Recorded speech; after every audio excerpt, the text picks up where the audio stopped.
Hello, everyone. Welcome back to Iggy's Toy Parade and Soldier Review. This is your host, Iggy, and today I'm going to be talking about some North American Indian housing options. What you see represented here is a teepee and a wigwam. Now, the wigwam was a structure developed in the East by Algonquin Indians, and the Iroquois Indians, which included many different tribes under the Iroquois Nation. And they built what is known as a long hut or longhouse, which was about 18 feet long, had openings in the ceiling so that you could let smoke escape. And it was made of poles that were bent over and then covered with bark. And the bark was put on the structure in such a way as that it remembered. It resembled. I resent that remark. It resembled like wood shingles, but it was just bark that they would peel from the trunk of a tree. And you can see here with the Algonquin hut, which was smaller, that they used wooden poles and bent them up, and then they would thatch uh, grass in between the poles, like you see here. And see that? They would have an opening. Now, I have several different kinds of teepees. So, who were responsible for developing the teepee? Well, that would be what they think is the Lakota Sioux. And they developed the teepee at a minimum about 500 years ago. However, archaeologists suspect they have evidence of teepees from 2,500 years ago. But they think they might date back as far as 4,000 years. They were I can't talk. Hello, folks. Okay, ladies and gentlemen. It was constructed of lodge poles and covered with buffalo hides. And the exterior of the teepee was quite often painted with symbols like you see here and artwork. Now, this is an original teepee made by Timpo, and it came in sections that you would put together, and it came in colors like light blue and red and yellow. This one here is constructed all of red and yellow, as you can see here. Timpo released this very same teepee in a small blister pack, and it didn't have any lodge poles. It looked really bizarre. But there you go. By the way, there we go. You can see I'm missing 2 lodge poles. Here's one of them. When I was cleaning all the dirt off this thing, because it's been on display, this broke off. So I'm going to have to reattach that if I can. Maybe glue it, I'm not sure. But that's the original design of the Timpo teepee. Then Timpo released this one here.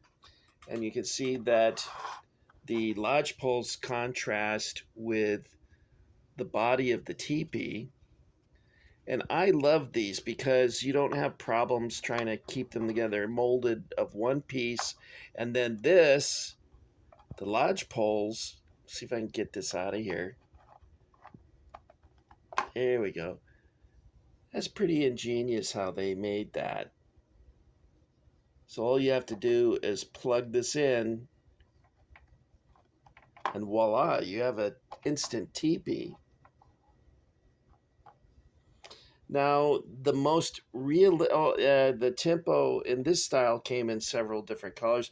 You'll notice that the lodge poles contrast with the body of the teepee itself. And what you see here that looks like stitches, Here we go. Looks like stitches. Those were actually little sticks that would like knit the two ends of the buffalo hides together. So it was kind of ingenious how they designed this. They had you don't see it on this, but they had two flaps at the top. Can you see that here? Well, I suppose there's just one on this one.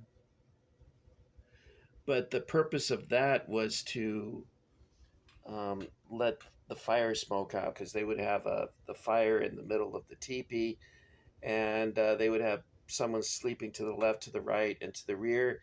The entrance to the teepee, which you see here, would always face to the east.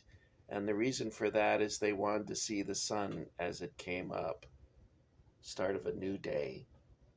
That was considered, I guess, good luck. Now, these aren't, of course, as sophisticated as the Pueblo Indians, the Hopi. Their structures were kind of similar to what the Romans were building. They would make them out of adobe bricks. They would be up to 3 to 4 stories tall and could house thousands of people. And the most famous ones, of course, are the ones that are inside the cliff.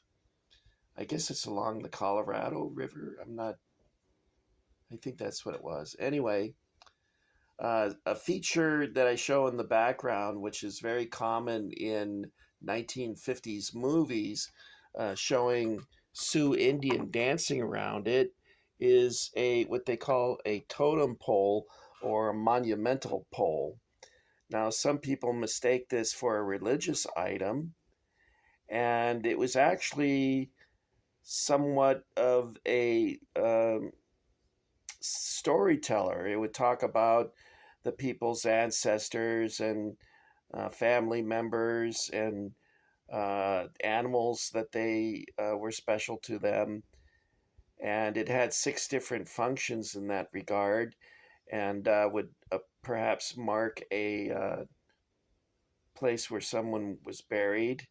So it had a lot of different functions, but it wasn't actually a religious item. It was made from red cedar. Well, this one's not. It's made of red plastic, as you can see there.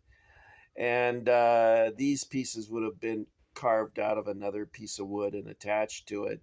Now, these were common in the American Northwest and also in Canada in the Northwest, but not for Plains Indians or Eastern Indians as they sometimes show in movies. And you can understand why, because the Sioux were frequent. The Sioux had permanent homes sometimes, but mostly they would be following the buffalo on the plains, so they were nomadic. And you don't want to be carrying around a heavy log like this when you're out on the road, so to speak. Now, the one teepee that's missing that looks the most like this one that you see here, with the what is that, a woman standing in front of it? I really can't tell. Men and women had long hair, and they sometimes draped blankets over, so I don't know. At any rate, the Marks teepee looks the most like that. The Marks teepee actually looks pretty good, but there is a drawback to a Marks teepee, and that it was cast in 2 pieces. And when you try to put the 2 pieces together, if they don't fit well, you get a big crack going down the front and the back, and sometimes they wouldn't even stay together. Now, some people try to glue them together, and I tried gluing them together and then putting putty in the crack, sanding it, and painting the teepee. But, that always didn't work too well. I don't have any on display here. I have lots of lots of Mark's teepees, but I haven't found that box yet. But in my kitchen, what I call the cowboy kitchen, I have a number of teepees on display, which you see here. All right, guys, that's all I've got for this. Is slightly different video than what you're accustomed to, but I thought some of you might find it interesting. I hope you did, and I hope you enjoyed getting Iggy with it. If you haven't subscribed, go ahead and give me a chance and hit that subscription button and the notification bell. For those of you already described, I can't talk. Actually, I talk a lot for a guy who can't talk. Um, what was I going to say, guys? Oh, leave a like and a comment so I know if I'm reaching anyone out there. Sometimes it feels kind of lonely over here.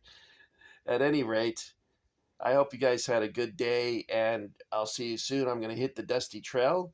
In the meantime, I'd like to say Guten Abend alles mein Kameraden, and adios, amigos.